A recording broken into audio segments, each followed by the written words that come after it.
মাও খাও, আফিফ আলী ইসলামের গন্ধ পাও। এই আফিফ আলী ইসলাম, তুমি কি জানো আমার নাম কি? আমার নাম হচ্ছে লালটু ভূত। তুমি এত দুষ্ট হয়ে গেছো কেন আফিফ আলী ইসলাম? তুমি জানো না লালটু ভূত দুষ্ট বাবুদের ধরে ধরে খায়? আফিফ আলী ইসলাম, এটা জানার পরেও তুমি এত দুষ্টুমি কেন করো আফিফ আলী ইসলাম? শেষবারের মতো সাবধান করে দিচ্ছি আফিফ আলী ইসলাম, আজকে থেকে আর দুষ্টামি করবে না আফিফ আলী ইসলাম। বাবা মা যেটা বলে সব সময় সেটাই শুনবে, মনে রাখবে বাবা মা হচ্ছে তোমার সবচেয়ে বড় বন্ধু। বাবা মার চেয়ে বড় বন্ধু আর কেউ নেই আফিফ আলী ইসলাম।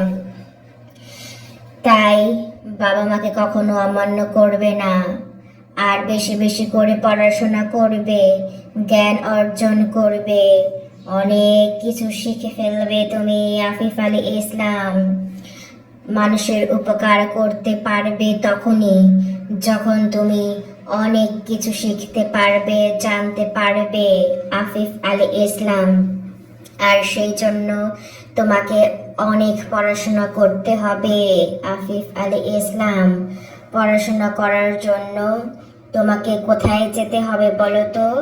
ঠিক মতো স্কুলে যেতে হবে আফিফ আলী ইসলাম।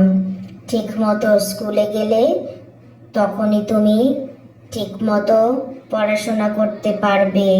আর মনে রাখবে আফিফ আলী ইসলাম, ঠিক মতো খেতে হবে তোমাকে, না হলে তোমার গায়ে বল হবে না, মাথায় কোনো বুদ্ধি হবে না আফিফ আলী ইসলাম। তখন তুমি পড়াশোনা মনে রাখতে পারবে না, বুঝতে পেরেছো আফিফ আলী ইসলাম? তাই জন্য এখন থেকে প্রস্তুত হও আফিফ আলী ইসলাম। তোমাকে আমি অনেক সুন্দর করে বুঝিয়ে বলেছি আফিফ আলী ইসলাম। এরপরেও আমি যদি দেখি তুমি ভালো হওনি, আগের মতোই দুষ্টামি করো, তাহলে তুমি রেডি থাকো আফিফ আলী ইসলাম। তুমি রাতে যখন ঘুমাবে, তোমার বাসার সবাই যখন ঘুমিয়ে পড়বে, তখন জানালা দিয়ে আমি চুপি চুপি তোমাদের বাড়িতে যাব আফিফ আলী ইসলাম। তারপর চুপ করে তোমাকে ধরে নিয়ে আমি চলে আসব। আমি তো অদৃশ্য হয়ে যাব, তাই কেউ আমাকে দেখতে পাবে না আফিফ আলী ইসলাম।